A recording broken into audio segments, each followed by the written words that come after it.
Good morning, children. Let's start with the next chapter, lesson number 10 of your unit test second. This is the hen. So, before going, let's go through all the pictures. Yeah, the characters are there. This is Jane Martelet, Clovis, the male servant or the butler, storage. Yes, here also storage is there. See in this picture. Do we have some more pictures? Let's go through it. Then only better let's start the reading. Yeah, we have some few more pictures. Yeah, this is really a very beautiful story. So let's start.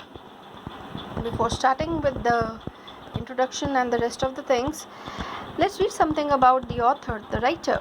The writer is Hector Hugh Munro. Is better known by his pen name Saki. Pen name means the name chosen by the writer himself for the writing purpose. So is better known by his pen name Saki. He is widely considered as one of the best short story writers in the English language. He started his career as a journalist, writing for the Westminster Gazette. His first book, The Rise of Russian Empire, was published in 1900. It was followed by a collection of short stories, Not So Stories, in 1902. So let's start with the lesson, The Hen. Really, this is a beautiful story, having humorous, so many other things, and ironic ending also there in the end. So let's find out. There are characters, but we are going to make a cloud around that. Mrs. Sangrail, and Mrs. Sangrail has a son, Clovis. And let's read. Mrs. Sangrail has a troublesome guest at her house. Another guest is due to arrive. One guest is already there, and one more guest is about to arrive, to come. Can her son Clovis convince the troublesome guest to leave without his mother's knowledge? Read this extract from Saki's story, The Hen. The Saki is the pen name of Hector Hugh Munro. Keep in mind. So let's start the story. This next Thursday, asked Clovis. There is a conversation between Clovis and Mrs. Sangrail. And in some context, Clovis said, "This next Thursday." His mother nodded means saying like, "Yes, you have rather done it, haven't you?" He giggled. Jane Martelet has only been here 5 days, and she never stays less than a fortnight. Fortnight means a period of 2 weeks. You will never get her out of the house by Thursday. So there was a conversation between mother and son, and somehow better here Clovis is asking about this Thursday. When the mother said yes, something he giggled and told that this you have told before, because Jane Martelet has only been here 5 days and she's not going to leave the house before her planned. She used to stay not less than fortnight, means 2 weeks. You will never get her out of the house by Thursday, Clovis is saying to his mother. Why should I? Asked Mrs. Sangrail. Mrs. Sangrail, in this regard told that why should I tell her to leave the house? She and Dora are good friends, aren't they? But Clovis, got some idea over there when he came to know that this next Thursday one more guest is about to come, that is Dora, and Jane Martelet is already there, and she's going to be there furthermore for fortnight, for 2 more weeks. So he was little worried. He knew something was already wrong between Jane Martelet and Dora. Although earlier they were very good friends, but now they are bitter enemies. So he was worried that Jane Martelet is already there in the house, and now Dora is also about to come. So how the things they are going to manage? But Mrs. Sangrail was not having the idea about their fight. So she told Why should I? Asked Mrs. Sangrail. She and Dora are good friends, aren't they? They used to be, as far as I remember. She told that as far as I remember, they both were very good friends. Now see Clovis, answer. They used to be. That's what makes them all the more bitter now. Earlier they were very good friends. But now, Jane Martlet, this character, make a cloud around the name. And Dora. Earlier they used to be very good friends, but now they are no longer friends. They are bitter enemies. But what has happened? Has someone been making mischief? Something is wrong? Not exactly, said Clovis. A hen came between them. A hen? What hen? Clovis told the fight is about a hen. Then Mrs. Sangrail wanted to know why a hen could be a fight between two ladies. So let's see. It was a bronze leghorn or some such exotic breed, a high quality breed, and Dora sold it to Jane at a rather exotic price. And Dora already sold it to Jane at a very high price. Jane thought, and with Jane, she bought this bronze leghorn so that later on this hen is going to lay eggs and she's going to get money. You get her money back and get more money from the chickens when she's going to sell those chickens. But let's see what happened. Jane thought she was going to get her money back in large family of pedigree chickens. The bird turned out to be, but what happened? To be an abstainer from the egg habit. The one that did not lay eggs, and it turned out to be that hen did not lay eggs. So all the business went in loss. She bought the hen so that later on she is going to get good amount of money when she is going to sell the chickens of good breed. But this all was in vain. This does not happen because the hen turned out to be an abstainer from the egg habit, the one that did not lay eggs. How ridiculous, said Mrs. Sangrail. It's a most awkward situation, strange situation. This is really a strange situation. Just imagine, already if any guest is there in your house and one more guest is about to come and you came to know that they both are, bitter enemies, how you are going to handle that situation. So that is really a strange situation, awkward situation. Do you suppose they won't speak? Do you suppose that they won't speak to one another? Oh, Mrs. Sangrail is worried about that they are not going to talk to each other.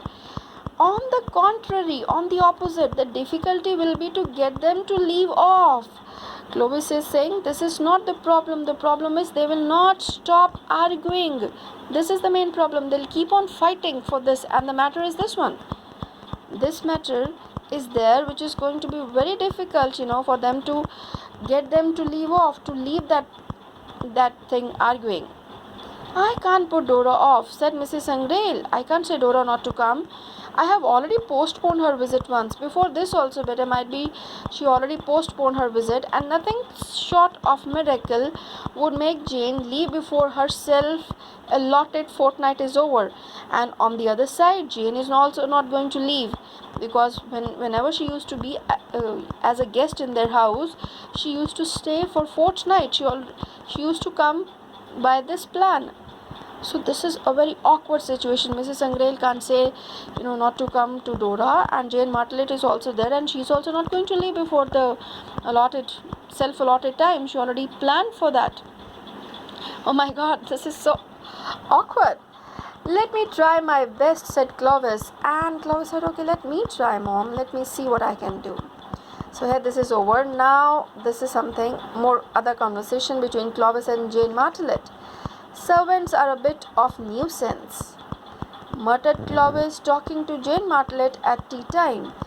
Now Clovis is saying about servants are a bit of nuisance, uncomfortable, those who create some uncomfortable situations. Oh, talking to Jane Martlet at tea time. I don't see what you have to complain of, exclaimed Jane. Jane was a little surprised at what Clovis is talking about. Your mother is so wonderfully lucky in her servants. Jane told that she's so lucky that she got so many good servants. Storage, for instance, and she gave the example of storage. Storage, this character, the butler, the male servant, the man servant, storage, the butler. For instance, has been with you for years, and just see, even the storage.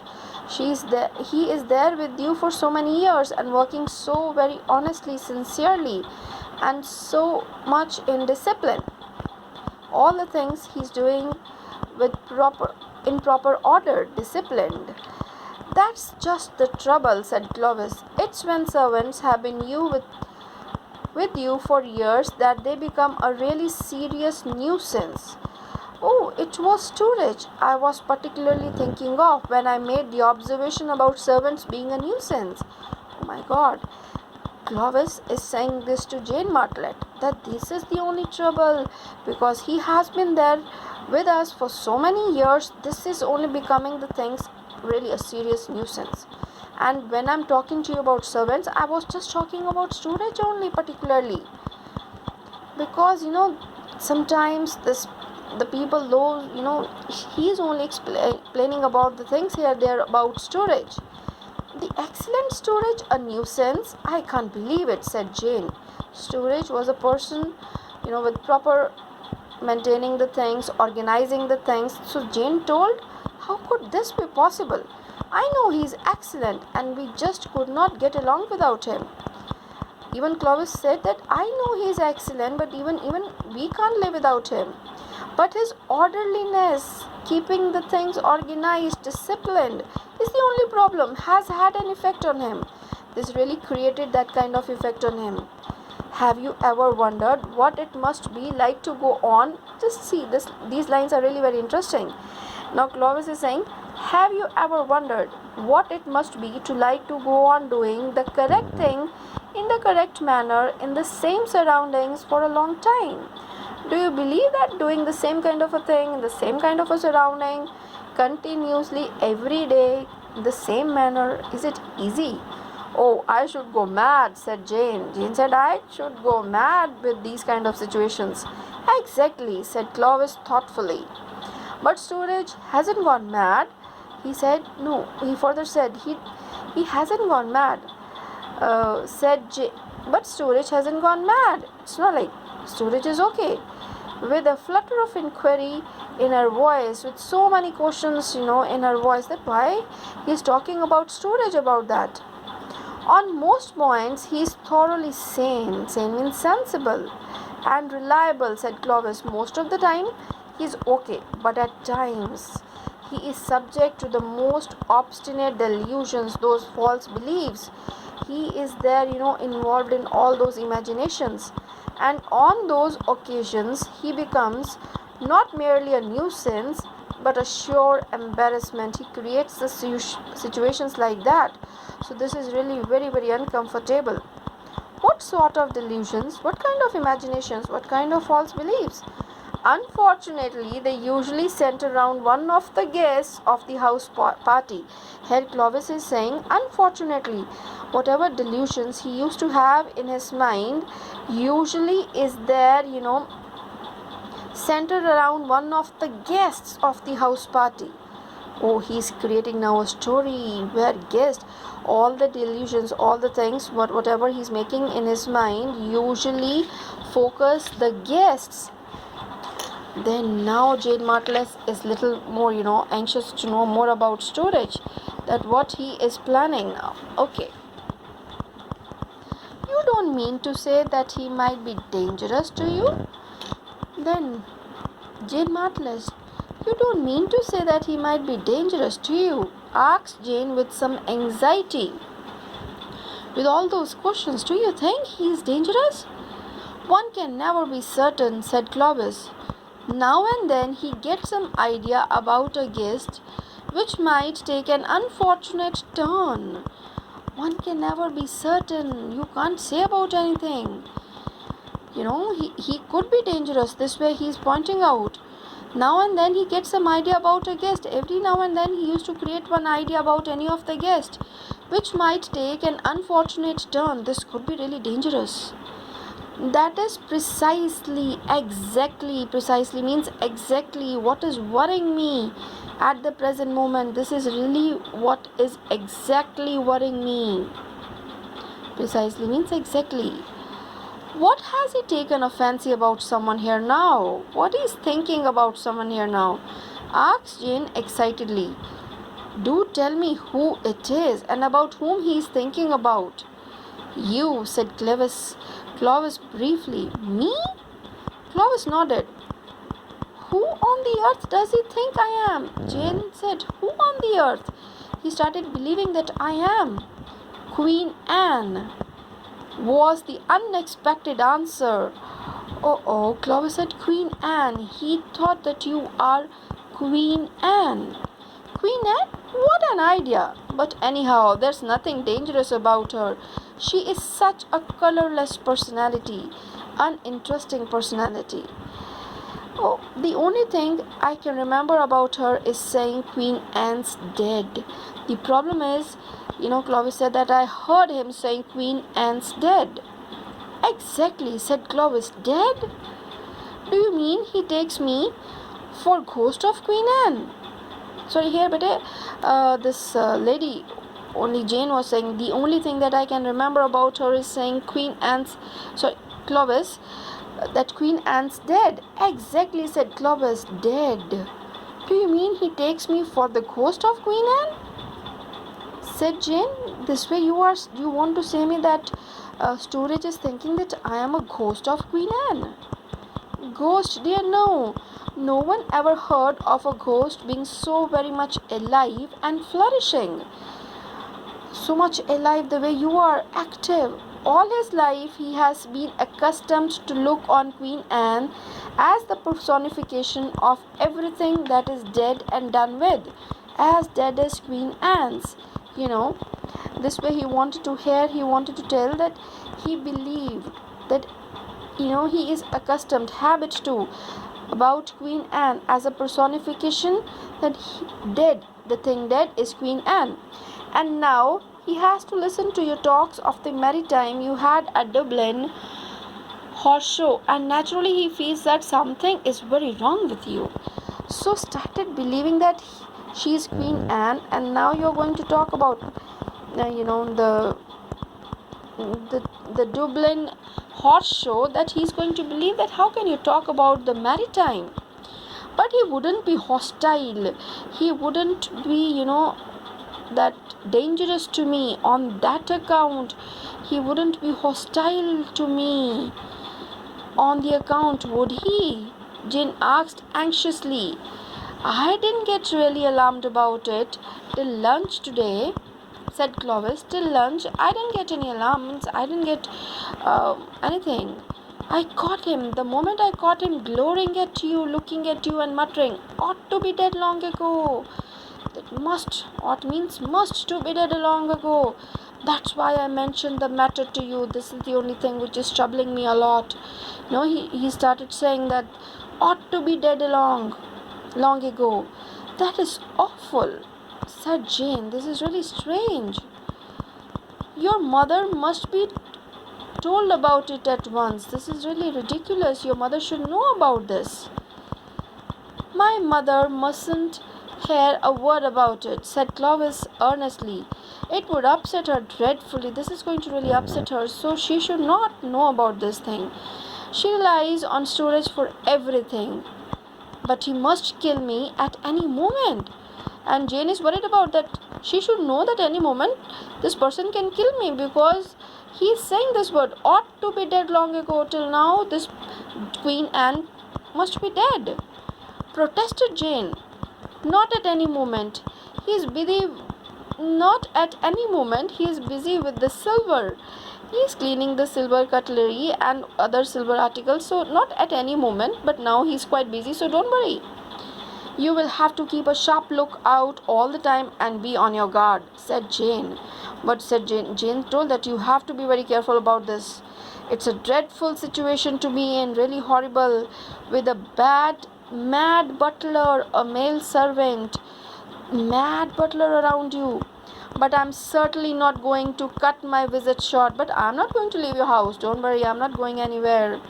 It was in hall the next morning, after a late breakfast, that Clovis had his final inspiration, that final touch, as he stood removing rust spots from the old putter. He was cleaning the thing. Putter means a stick or a club used to hit a golf ball. So he was there cleaning all those things, removing the rust. "Where is Miss Martlet?" he asked Sturridge, who was at that moment crossing the hall. He was there crossing the hall, Sturridge, and he asked him. "Writing letters in the morning room, sir," said Sturridge. Sturridge told that I saw her. She was writing letters there. She wants to copy the inspiration. She wants to copy the inscription on the old basket-hilted sabre. Sabre means sword. Said Clovis. Clovis told that she needed that one, the sword, because she wants to write the inscription written on that sword. So, Clovis, pointing to the sword hanging on the wall, "I wish you had taken it." Have they shown the picture over there? Let me see if I can show you the picture. Just wait.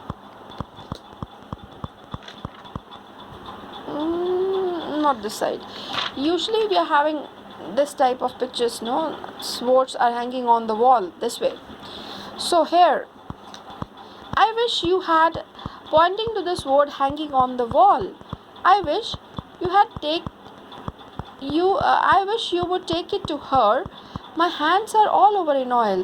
And Clovis said, "I wish that you would take it to her, no? Because my hands are all over in oil. So take it without the sheet, and you just remove the sheet. It will be less trouble for her, no? Because she has to write from the sword." The butler drew the sword. Usually, swords are there. When you keep a sword, no, there is a cover. Yeah, this way. If I'm able to draw, I'll show you the cover. Clovis told to take out the sword from that cover, and show it to Jane Martlet, so that she should not have any problem writing the sword, writing the inscription from the sword. So there was a door. The butler drew the sword and carried it into the morning room. So this way, he started going over there. There was a door near the writing table leading to the back stairway. So this is one door. There is one more door in that room, which was leading to the back stairway of that house. Jane vanished through it with such a lightning rapidity, such a quick, great swiftness, great speed, that the butler doubted whether she had seen him come in or not. The moment the butler was about to come, with the sword, this open sword without even the cover, this lady Jane Martlet just ran away like anything, vanished. And even that the butler doubted whether she had seen him come in. He was not able to understand what happened.